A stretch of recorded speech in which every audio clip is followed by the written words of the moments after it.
We're recording! Hey everybody! Hello! Hello! Welcome to Precarious... Oh my... What? I didn't even say it weird. No. I didn't say it weird. Didn't. That was totally me. Welcome to Precarious Pixels. I'm Tim. With me as always, the guy who doesn't mess up the intro. I do it every time. I am Bob. I mess it up. No, I really messed that one up. That was bad. So, as always, we're here to talk to you about all the stuff that we've been watching, playing, reviews, and so forth. Stabby slashing. Stabby slashing. This is one of the last weeks of Halloween.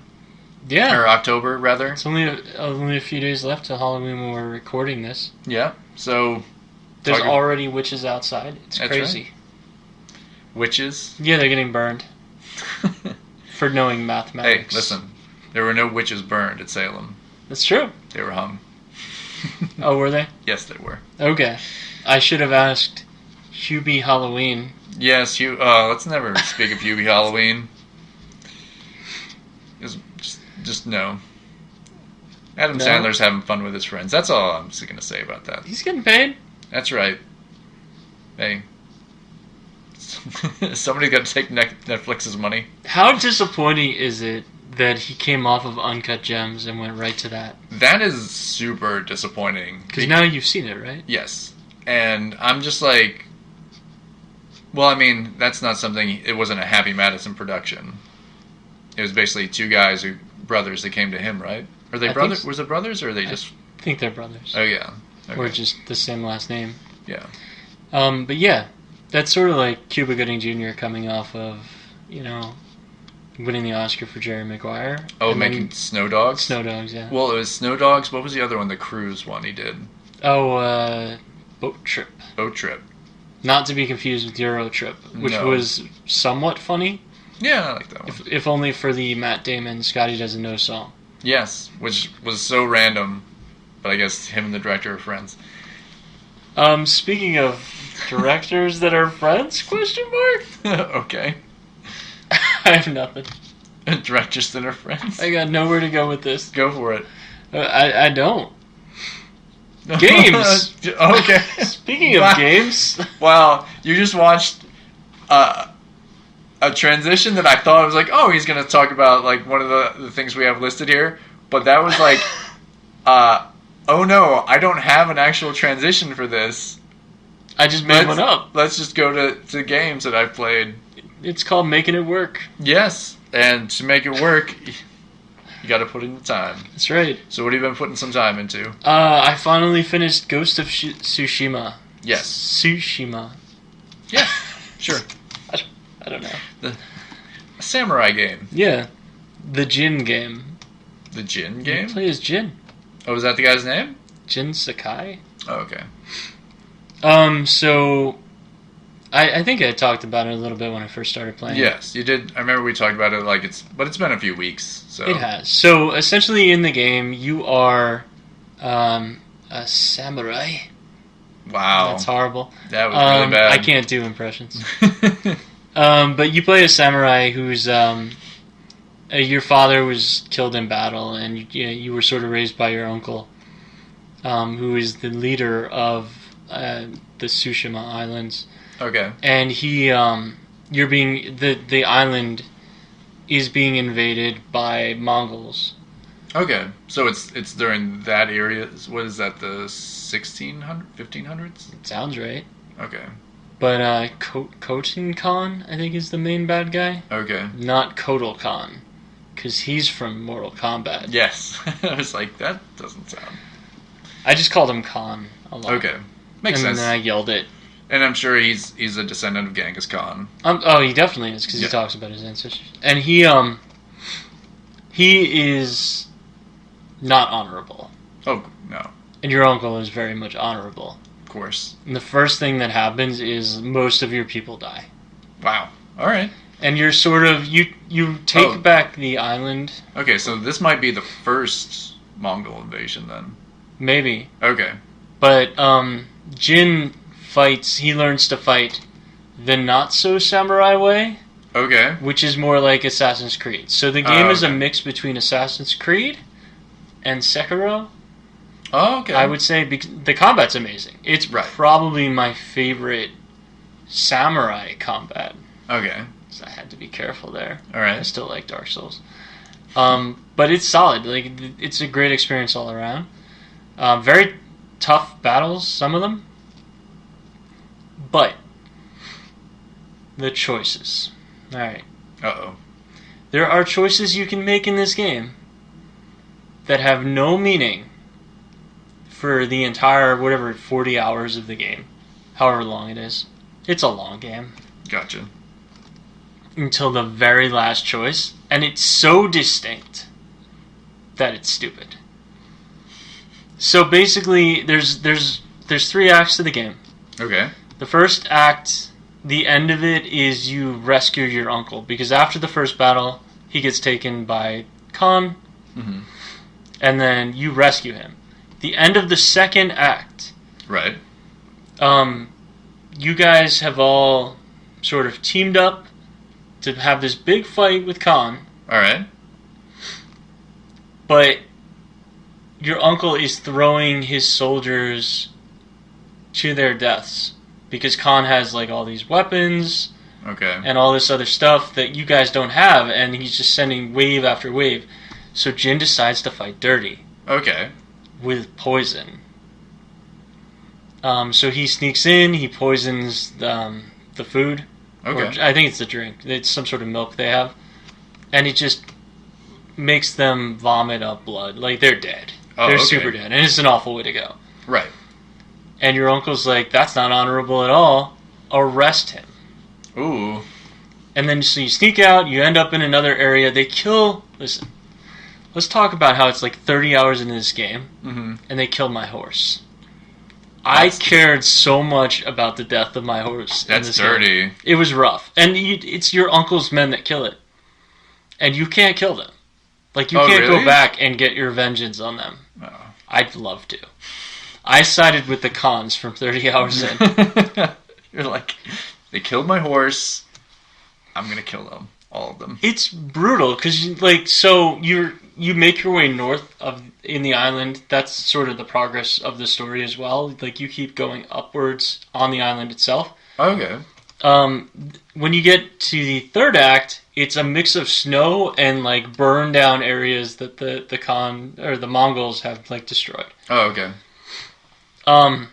But your horse just, like, on its deathbed, it's like walking and trotting, and then it's just dying and carrying you, and it's just awful. It's long. It's like a long scene, and you just gotta watch your horse suffer and die. It's like, I'd love to just kill the guys that shot you with the arrows, but you can't. Okay. So the end of Act 3, a couple chapters before the end. And by the way, spoilers for this entire game. Oh yeah, it's 100% gonna... I'm ruining this whole thing for you. The end of Act 3, you kill Koden Khan. Okay. 100%. And then there's another chapter. Wait. Oh, let me guess. Go back and kill your uncle. No, your uncle, you go to see him, and he's like it's not the Shogun. Is it the Shogun? The leader of Japan. Well, yeah, it would be the Shogun. The Shogun. It's not the Daimyo or anything like that. Okay, then it's the Shogun. The Shogun wants you dead. Oh, okay. And you have to have this epic samurai duel with your uncle. And you win. Okay. Or you get a game over screen, so you better win. Right. And then you have the choice, the only choice in this game. You've had dozens before, and they've been effectively meaningless. Like, you write haiku. Really? You pick, based on where you look, what you want to say in these 3 lines. So you do 3 different sections you can choose. Oh, wow. And you do that. There's I think there's 20 of those. Okay. Those are collectibles, but... Okay, like stuff you can do. Okay. But the final choice is kill your uncle or don't. Oh, that's messed up. Yeah, and that's... Is there a save point before that? No. That sucks. But it doesn't really matter because he wants you to kill him. Oh, okay. So I absolutely did. Do you know why? Because his men killed my horse. Yes. On his command. That's right. And I got a cool white suit for it. So now I'm really the Ghost of Tsushima. Okay. But I think the other choice would have given you some sort of like dark black suit, and he would have just been really mad and wanted vengeance, and the story ends either way. Okay. There's no DLC for story. All right. But they added in co-op. It's so weird. That seems like a weird game to have co-op in. And it's free as an upgrade. Like, you just download it and you can play it. But it's not the same characters. It's basically Destiny. Each character has different abilities. Okay. Like hero abilities. All right. And you work together through either waves or taking down leveled enemies. So, we'll see. I don't know how that's going to be. I think I'm a little... That feels like last minute kind of ad to me. It does, or it feels like they're trying to draw out the lifespan of the game to keep it on people's minds for PS5. Okay. Because PS5's launch window, much like Xbox's, to be honest, is... Like, their launch lineup is somewhat weak. Okay. It's Spider-Man, it's Demon's Souls, and Sackboy's Big Adventure. Yeah. Like, I know there's a Ratchet and Clank, right? Coming? Not at launch. Not at launch, though. Like, that was the thing I was like, oh, you think at launch you'd have, like, your Ratchet and Clanks, like, any of your major Sony properties just, like, ready and waiting to go. You do have one thing. They did announce the first free game with PlayStation Plus is PS5 game, one of them, for November. It's Bugsnax. I'm super hyped. What is it? Bugsnax? Do you not know Bugsnax? No. Oh, well. That'll be something you have to watch at some point. But essentially, right. It's from the makers of Octodad. Oh, okay. And you are it's like Pokemon Snap mixed with Viva Pinata? Oh, okay. There's little bugs that when you eat them, they're shaped like there's a bug that looks like a burger. Okay. And when you eat it, your character takes on different traits. So you might have like French fry arms if you eat a fry, or you might have like pizza feet. I don't know. Okay. It's Sounds weird. Interesting. But that's Bugsnax. But that is they didn't feel the need to charge for it day one. It's a Plus game, meaning you don't, as long as you have PlayStation Plus, you just download it and it's licensed to you forever. As long as you have Plus. But I don't feel that that's a good sign for replayability. Okay. Octodad was great though. Okay. You were so Octodad, just so you know. Yes. You are a dad. Yes. But you're not really. You're trying to convince the world that you're a dad. You're really an octopus. Okay. And your whole family doesn't know that you're not their dad, you're the octopus. And you have to do normal tasks with really bad controls as an octopus. Nice. So the first mission is literally get dressed and go to your own wedding because your wife is waiting. Wait, then... But how do you have kids already? You don't. It's like the tutorial. Oh, okay. There's also like dancing. It's stupid, but it's so much fun. Okay. And it has the greatest theme song. It sounds like a lot of fun. It's kind of like that duck game, or duck that game? goose game. Untitled Goose Game. Untitled Goose Game. Yeah, which I is can just see that. Fun. And have you heard that they're having a sequel? Untitled Toos Game. I don't know, I hope but so. it's. But I think it's like it's a co-op game. So now there's 2 geese. Oh, it's an expansion for Untitled Goose Game. It's already out. Oh, okay. I think it's free. Okay. They just do that now. Because why not? It looked amazing. I was just like, oh, now there's 2 geese like picking on that kid, knocking his glasses off and stuff. That's what they do. That's what they do. Geese are maniacs. But yeah, so I think that's why Ghost of Tsushima need to be drawn out a little bit. Okay, that makes sense. That makes sense. And so, well, you haven't started playing this yet. Watchdog Legion. Yeah, it came out literally today. Yeah. I'm super hyped for it. I learned a little bit more about it. I've been waiting. It's probably... They've had a lot of delays, right? They've delayed it a couple times. It was supposed to come out last March. Right. And then I think September, but at some point during the plague, they just delayed it another 2 months. Yeah. Because I think they were afraid of coming up against Cyberpunk, but I don't know why you would be, because Cyberpunk's never going to come out. Really? It looks like I saw like a demo that they played like 15 to 20 minutes of a game. How do you... So the point of saying a game has gone gold. I don't contest what you're saying, but it looked like they had like a finished thing ready to go. Well, that's what going gold means. So what gone gold means, you're thinking like somebody that's rational, Tim. Yes, that's always my problem. And here's the issue, right? Going gold with a game, right, or I think even any sort of print, means that you're taking a physical disc from your code. Like you're turning that code into a disc, right, and you're starting to manufacture that disc, right, over and over and over.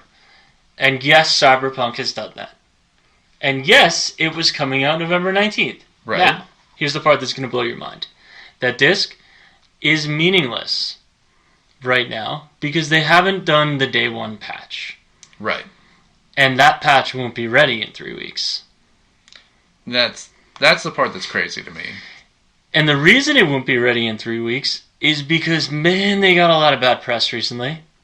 Yes. Man, there's a guy from, he used to be, I think, Kotaku? Maybe. I think, Jason Schreier. He's a great writer. Mm-hmm. I think he has some interesting stories. He really hates crunch. Okay. And I get it. What was the game that he really hated before this one? No, crunch. He's been on some sort of vendetta against specifically crunch. And I get it. Like, it's bad, right? You work in an industry and you know that you're going to have to do 12-hour days, 14-hour days.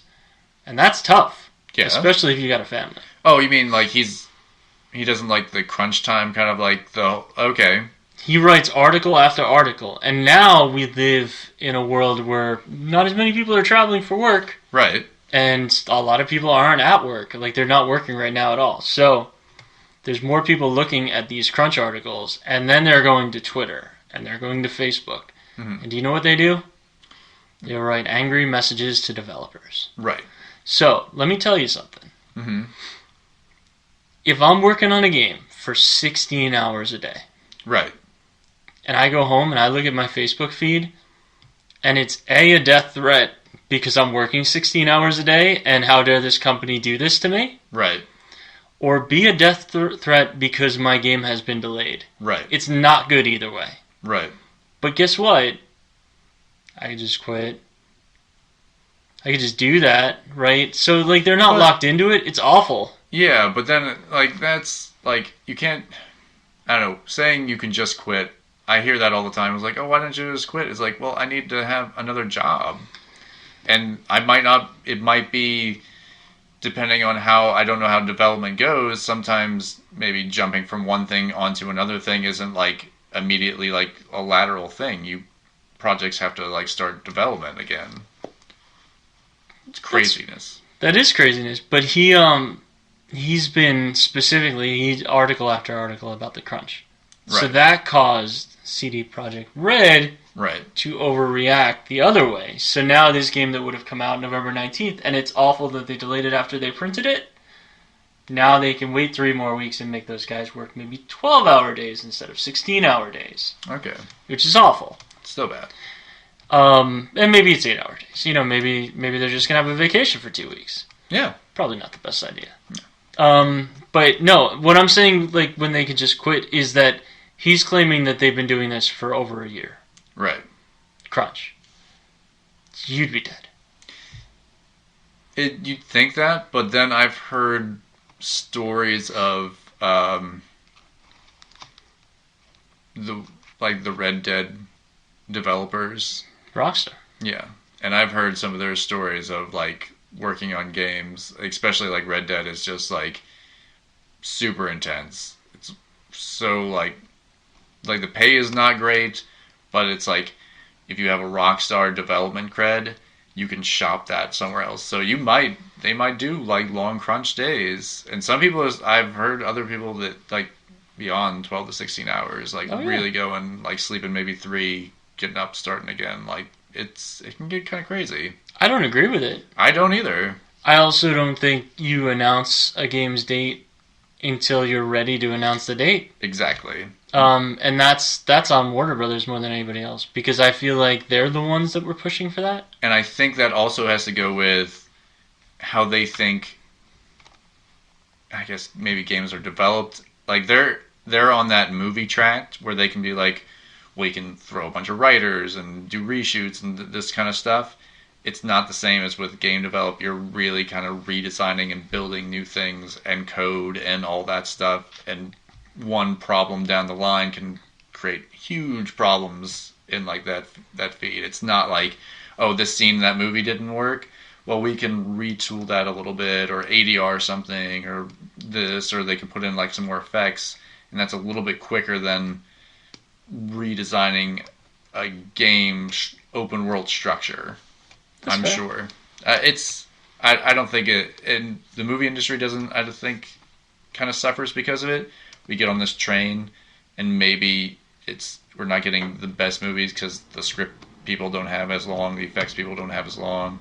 Like, it all kind of like backs up, and but they're like forced to like churn out no matter what, because that ruins their quarter, or that ruins this, or whatever, because they got to bring that money in. Truth. Yep, it sucks.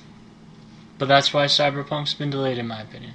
Yeah, They're saying that it's not ready for current gen, meaning Xbox One and PS4, for day one. right. But that's not even from CD Projekt Red. They wrote a nice letter about how they're sorry it's taking so long. They could not seem like a nicer company. They do. They seem like good dudes. But Right. there's articles going the one way, and then there's other articles where the developers themselves have said that they don't mind the crunch, that they want the game to come out right. Right. So it's either way. Like, it might not be that awful, but Yeah. yeah, it's maybe they're just what's that called? That hostages get Not Munchausen. Stockholm syndrome. Stockholm. I was like Munchausen. Maybe they've got Stockholm syndrome. It could be something. But I don't know, man. Like, they seem like a genuinely good company. I don't know. That's a scummy thing. Yeah, and the games that they've made, they've all been pretty decent. Well, the last one was really good. Yeah. I don't know. I give them a 10-year span between games. Yeah. This one I think is going to be somewhere like around 6 years. It seemed They've been working on it longer. a long time. I think it was remember, announced before The Witcher. Yeah. Oh, Came out, yeah, I definitely mean. before The Witcher. Because I remember seeing they did like this crazy video concept that I was like, it looks nothing like what the game actually is, but it was like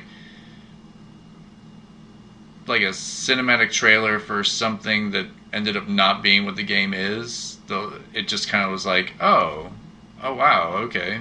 Yeah. It was kind of like when Borderlands first, they showed something, and then Borderlands ended up looking so surprisingly like different at the very end.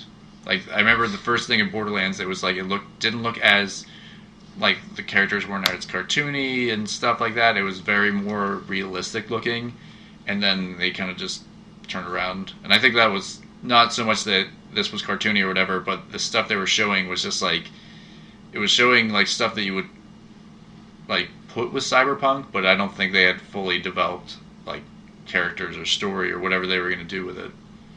I get that. But that was like years ago, so long ago, Probably 7-8 years ago, yeah. at least. And people were like, well, what is this? What is Cyberpunk 2077? What is this whole thing? It was a trading card game? Tabletop game? It's based off of something. Yeah, I think it is based off of that. It's Johnny Mnemonic. That's what I thought. I saw Keanu and I was like, is this like a Johnny Mnemonic kind of thing? But then he's like a rock star and not a delivery man. Johnny Silverhand. Is That's that his character's name. Is that his character's name? I didn't know it was like Johnny Silverhand. That's why he has his silver hand. Yeah, makes sense. Anyway, Cyberpunk delay. Should have just been like, I'm John Wick. He should have. I'm John Wick and everything. They are making a John Wick game. Does not look very good. No? No. It's called Hex. Have you seen his comic? No. Berserk, but spelled weird. Oh yes, you showed it to me last time. Looks interesting. Keanu. He's got his own like little. It looks like him, so I'm just like, okay. And is that gonna be his next movie? I hope so. Maybe. It's like something. He's an immortal warrior or something like that. And I was like, wait a minute. I saw this movie already and read this book. Long time ago. Fair enough. But yeah, I hope it does well. He seems like a good dude. Yeah. He's got. I don't think he's gonna make another Bill and Ted after this one. Oh no? No. I haven't seen it yet, so. Me neither. But so sorry. So you haven't played that yet. No. You haven't played the Watchdog Legions yet. No, but Watch Dogs. I was just looking up some stuff about it, and there's some really interesting things. They have characters are. You can play as any person in the city, provided you do like a mission for them. And I just learned that they now have like quirks, which was a thing I didn't know about before. So they had perks, like one person might be more proficient at hacking from a long distance, like keypads or things like that, or better with guns or better with fist fighting. Right. But they also have characters that suffer from quirks in some ways. So they might have gas. And if you're on a stealth mission, because Watch Dogs does have a lot of sneaking around, of course, they might be making noises like they're, and that might draw attention. Or they might have what was the other one I saw? It was oh my god, there was a name for it. Oh, cursed? It's not cursed. It's something like cursed, where essentially they can just randomly die. The character can just randomly die. And like they have like a heart condition or something along those lines? Oh, wow. So it's not... And there's modes for Watch Dogs, so you can play it as standard, or you can turn on permadeath. If that character dies with permadeath mode on... Right. They're just gone. That character is gone forever. You can never play as them again. Standard, if they die, they go to the hospital. Okay. If they get arrested, they go to jail. Okay. And there's... You can recruit lawyers. This is another cool thing I found out. Let's say you have characters waiting in jail. That's in either mode, permadeath on or off. If you get arrested, you go to jail. Right. Or that character goes to jail. You're still not there, because you can play as anybody. Right. If they're in jail and you recruited a lawyer, there's lawyers that have perks that might have, like... better at whatever dealing with the cops, that they might get that character out of jail quicker. You don't have to wait as long in game. Right. It's kind of crazy. That is kind of crazy. It's super detailed.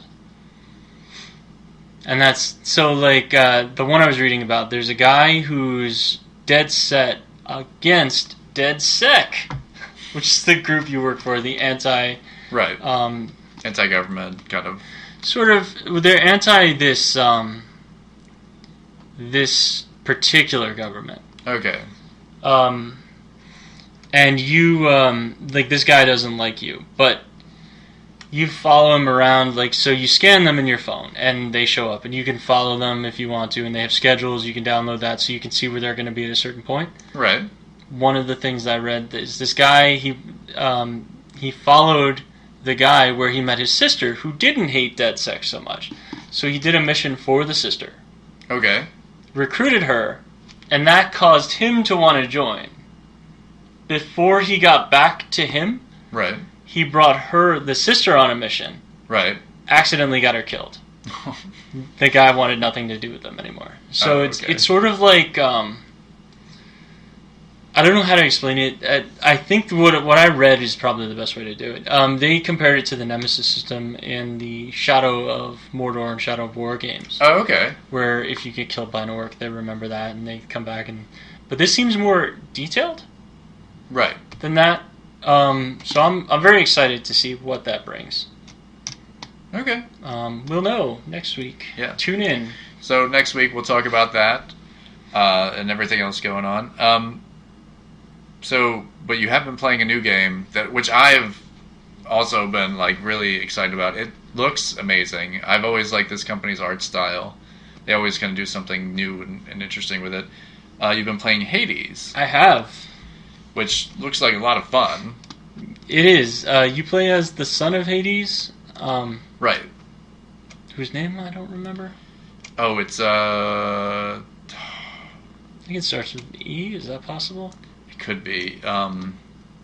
Jeff. His name is Jeff now. It's not Jeff. It's Jeff, the son of Hades. I almost want to say it's not. Oh man, it's gonna kill me because I also know this character is from. It is like I think like a Greek character, like from Greek mythology. Sorry. Hades Jr. I want to say Morpheus, but it's not that. It is Morpheus now. No. That's so much better. It's not Morpheus. You it's play like, as Larry Fishburne. Yes, Lawrence Fishburne. No, Larry. Larry. Old school Lawrence Fishburne. That's before right. he got super famous.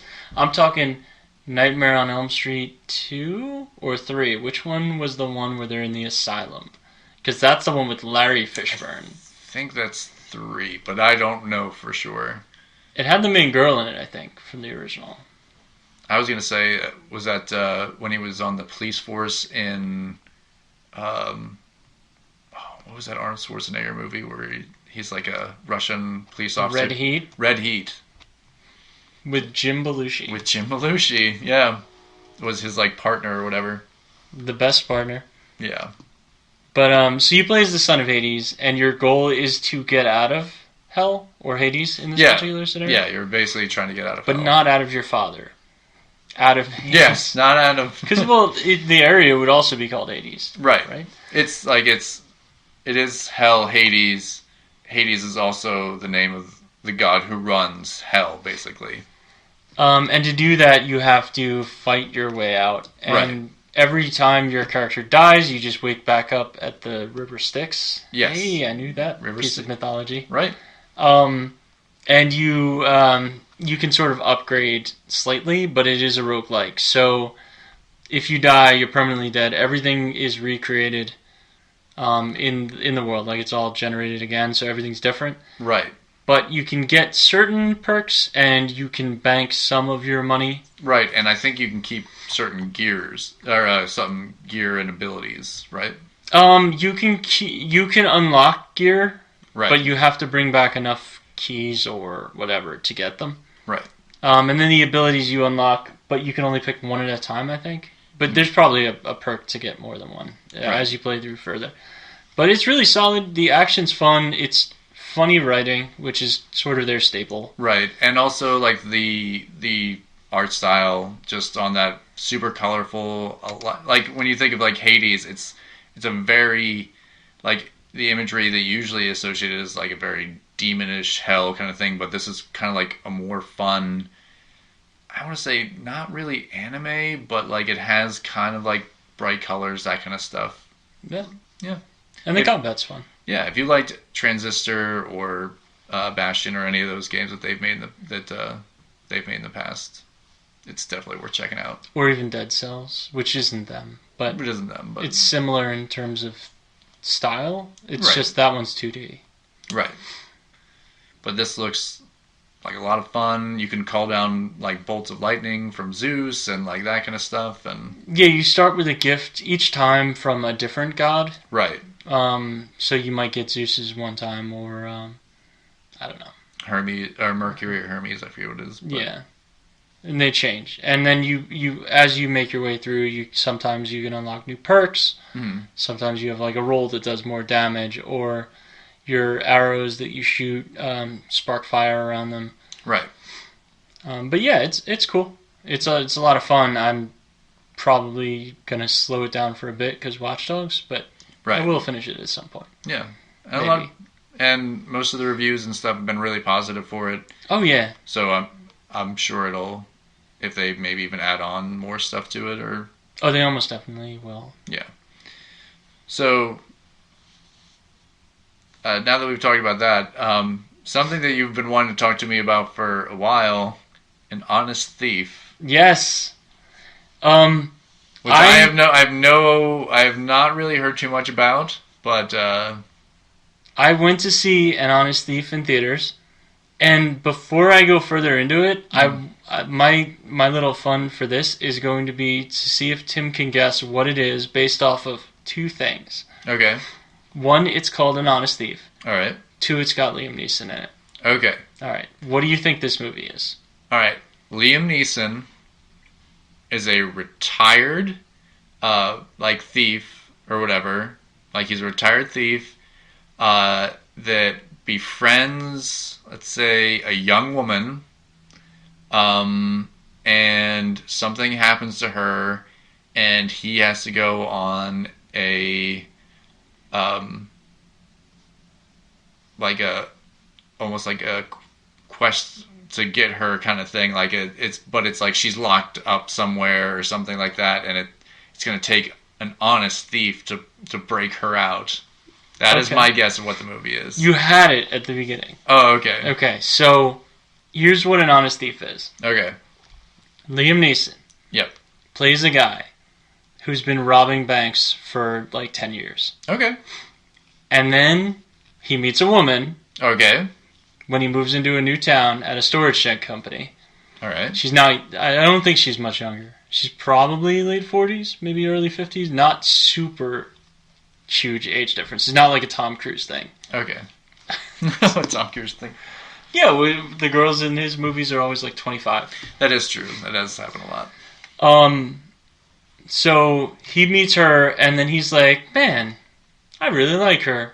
I'm gonna get a house here in this town. Okay. With her. I'm gonna probably ask her to marry me. But first, I need to. Okay. This is the crux of this movie. You ready? Okay. Call the FBI. Tell them what I did. Give them back the money for a reduced sentence. Okay. And then we can be together and I don't have to worry about watching my back. Okay. Alright. This is not a comedy, right? No. Okay. It is a serious movie. And here's what happens. Spoiler alert. Fair enough. Okay. He calls the FBI. Yes. He gets, I kid you not, the partners are Jeffrey Donovan from Burn Notice. Okay. And Robert Patrick, the T-1000. Really? Yes. Okay. And he says, I'm the... Oh my god, they have a terrible name for him. Oh no. He's, whatever, the something bandit or thief. Okay. It's like a terrible nickname that you would hear from the press, and it's probably something that has been used. Right. And... Yeah, the guy, Robert Patrick's like, yeah, whatever, buddy. Like, we hear this 1,000 times. Like, give me proof. He's like, I will.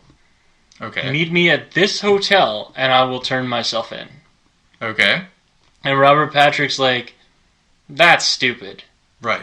I'll give it to these other 2 FBI agents. So he gives it to John McClane's son from Die Hard 4 or 5. Wow. Okay. What's his name? It's something stupid. He was in Spartacus. Yeah, I know who you're talking about. And some other guy. Yes. Okay. And they show up at the hotel. All right. And Liam Neeson's like, look, I'm this guy. Go to this storage shed unit. Hmm. And the money is there, but you need to arrest me and make this deal. I want no more than 2 years minimum security near this place so this girl can see me. And they go to that storage unit. Right.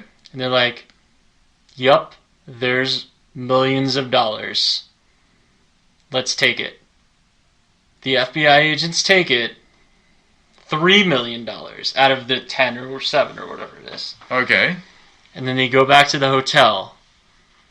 But first they've waited so long to go visit him, like, because they just they blow it off. Okay. It's like another crank call. Liam Neeson calls the office again, and this time he gets Robert Patrick. Okay. Who's like, they didn't show up?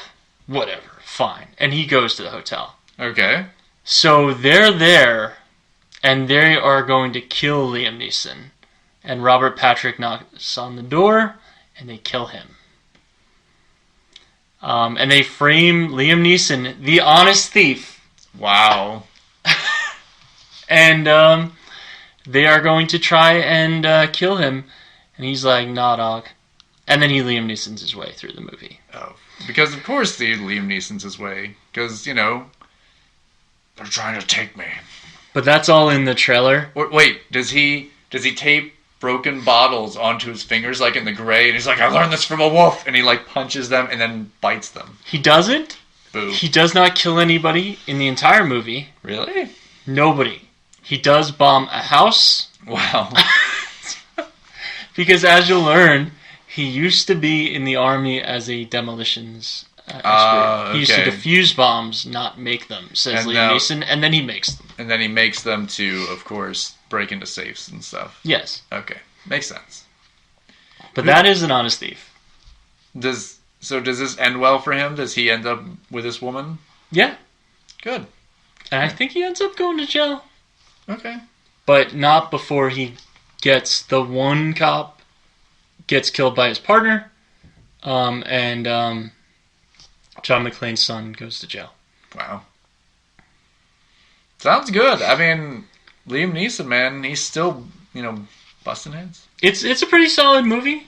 But you were pretty close to guessing what it was just based off of the title. Because that seems to be what his type of movies that he makes now. Now I have one for you. This is Okay. another little bit of trivia because I found this out during like a couple of friends. We have awfully awesome movie nights, which are just bad movies. Right. I watched a movie with Robert Patrick in it. Was it T2? It was not. Boo. That was written by the creator of Harley Quinn. Oh, Paul Dini. yes. But I was like, what movie did he write? So wait, he was in it? Robert Patrick's in it. It's not Maleficent. It's not Maleficent. It's from longer ago. It might have been one of the first movies you wrote, to be honest. Ooh, I have no idea. Robert Patrick is the first name in the credits. It's not an X-Files movie. It is not. No. He wasn't. Much older. No, he wasn't in the X-Files, was he? Yeah, he was. I can give you the year, I think, without spoiling it. It was 1994. Oh, man. Which means he was just coming off of the amazing T2. That's true. And somebody was like, Robert Patrick, based off of his role as a robot that barely talked, will be the cinematic experience we need for the lead bad guy in this movie. Oh, man, I have no idea. I'll give you one more hint. It has... Oh, this is a tough one. It has Alyssa Milano in it. Oh. Wow. How about Mark Dacascos? No. How about Scott Wolf? Oh my god. How about Mark Dacascos and Scott Wolf playing brothers? Alright. Now you have to tell me what this movie is because I have no idea. It is Double Dragon. Paul Dini wrote the script, the story for Dini wrote Double Dragon. Double Dragon? And the guy who went back, or one of the two guys that went back and did the script corrections and got credit. So Paul Dini has written story. Okay. The script was written by two people, one of which is the second lead writer on Breaking Bad and Better Call Saul. I'm blanking on his... Peter Gold? Okay.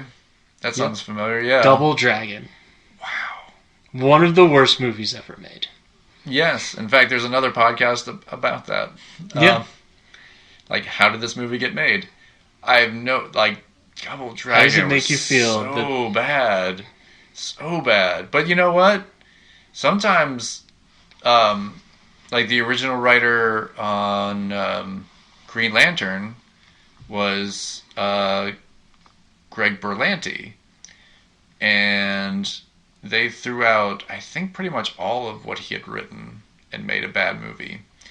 So maybe Paul Dini wrote a good Double Dragon movie. That's what I'm thinking. And they threw it out and made something else. Because that happens. It's just... Yes, I remember.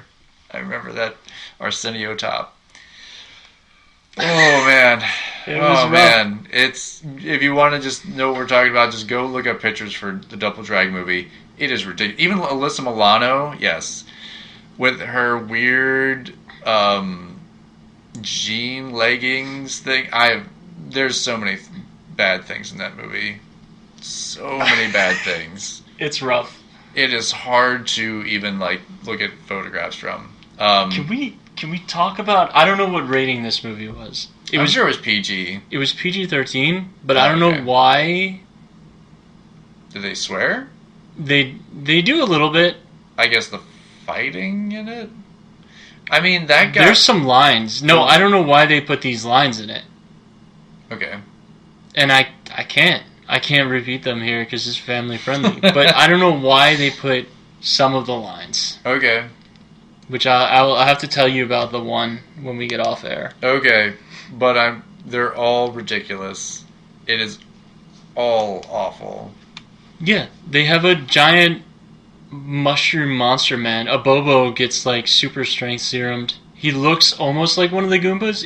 It's like they were living parallel to the Super Mario Brothers movie. Yes, and this was around that time period where they were like, well, let's make video game movies, but really bad versions of video game movies. Well, it was before there were, like, it was just a concept. Right. And they didn't have, like, Double Dragon, there's, like, 3 lines of script in the game. Right. Like you said, Mario, there's nothing. There's it's nothing. like the princess is in another castle. But yet they made cartoon shows out of Mario Brothers. Yeah, because they probably had Nintendo on board for that. Yeah. Like, I think Double Dragon, and I don't even know if Double Dragon's owners know they own it at this point. There's so much confusion. Yeah, there's so much confusion about who owns the rights to Double Dragon at this point. They had one of the games that made it to the States that printed, where one of the characters, it's Jimmy and Billy. Lee, right? But one of them was it was Jimmy and Bimmy. Yes. There's so many things, and the artwork for it changed. I mean, there's great versions of, like, I think recently they did like a whole upgraded version of Neon, which I've heard a lot of people really like that one. And Neon's solid. Yeah, and if you like Double Dragon type games, it's probably one of the best versions they ever made of that. I just had to bring that up because I knew you'd never know. That is insane. I had forgotten about that. I watched the whole thing with them, and then we got to the credits, and I was like, Paul Dini, what? Paul Dini. And then one of the ladies in the room was like, Peter Gould, what? Then they're on the same screen. Yeah. Because I didn't even recognize the name, and then I went back and I was like, oh my god, he's like next to Vince Gilligan.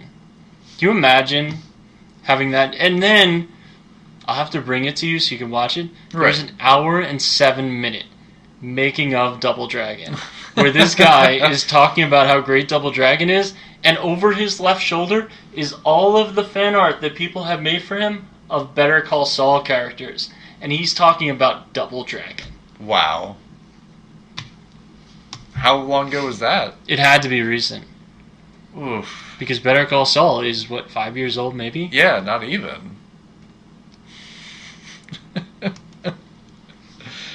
Oh my god. So, wow. Okay. I forget what we were even... So, An Honest Thief, you would recommend it? Double Dragon? No, An Honest Thief. Yes, I would recommend An Honest Thief. And Double Dragon, of course. I recommend that. I recommend you watch it so you can understand that this movie is rough. It's really rough. And here's a good drinking game. Take a drink every time you think, how did this get made? Or why did they do any of the stuff that they made in this movie? It made less than half of its budget. In case you're wondering, I looked it up. Yes. It was I think it was $4.9 million to make it, and it made 2.3. Surprised it made even that. It was rough. I remember when they were advertising it, and even then, like as a kid who loved Double Dragon, saw that movie being advertised and being like, I don't need to see that. I never need to see that. Double Dragon 2, I used to throw so many quarters into the arcade. That's why I saw it when I was a kid. I was like, Double Dragon, yeah. Yeah. And I was like, wait, what? No. Who's this man? And then, I'm gonna bring this up real quick, and then Sure. it'll be real short. Go But ahead. Mark Dacascos comes on the making of, talking about. We watched like 20 minutes of it. Okay. Talking about how his mother was one of the first women on the cover of Martial Arts magazine, and his father was one of the top martial arts champions in America at the time. And Scott Wolf comes on, Okay. and he's like, "I didn't really have any martial arts training." Oh no, it shows. It absolutely. Oh my god. Does it ever show in that movie? And you watch the movie, and they're brothers. Yes. And honestly, that guy, I forget, like, he's been in a lot of things, but he was in the Crow series, the TV series. And not Scott Wolf. Dacascos? Dacascos. Okay, Mark. I'm pretty sure Dacascos. he was in like a couple. I'm sure he was. I mean, to me, he's amazing in even John Wick 3. Yeah. Oh, he's so good in it. It's like So much an fun. hour and a half of fights with him. Yes. And I love like the whole like how much he loves Keanu Reeves in that movie. Yeah. It's a lot of fun. But yeah, I think we're gonna end it on Double Dragon. No, we gotta talk about some of your stuff. Oh, go watch Rebecca. I have, no, we're getting our time's almost done. But all right, I'll talk quickly about it. So Netflix just released this new movie. It's called Rebecca, based off the famous book. Pushed by Sapphire, right? Yes, Pushed by Sapphire. But it's also, I didn't realize it's an adaptation of I forget what the hold on, well, whatever it is. But Rebecca, it's a famous book series. It's been made actually in a couple of movies, I think, and one even like a TV movie over the years. But the basic premise is a young woman who's basically like a personal assistant to this rich woman in France strikes up a relationship with this guy who's just been widowed, and it's a whole mystery behind what actually happened to his original wife. And I didn't realize it was based on the Hitchcock movie too. Which Rebecca. Oh, okay. I just looked it up. Yeah.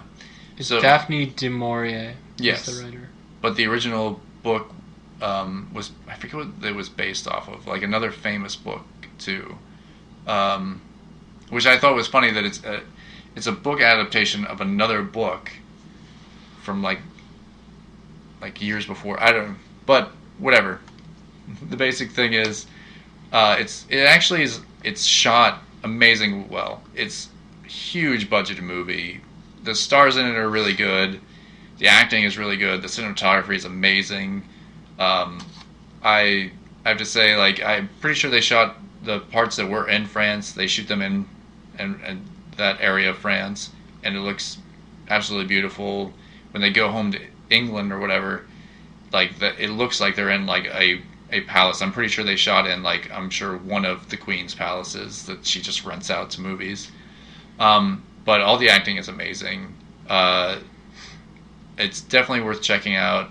It's a bit of at the beginning, you're not really sure what you're watching. You think it's just going to be a romance story, but the mystery kind of kicks in kind of at the halfway point. So if you stick with it, it becomes kind of more interesting, especially in the character development. I think was very well done. It reminds me of, in concept, of a Match Point. Yeah. Yeah, I can definitely see that. That's a great movie. Yeah. Woody Allen, also not a great human being. Yes. Sometimes you have to separate the artist from the art. The artist from the art, the creator from the creation. But we'll tell you more about Watchdog next week, and if Bob gets bored with that, Hades. And I've been catching up on all the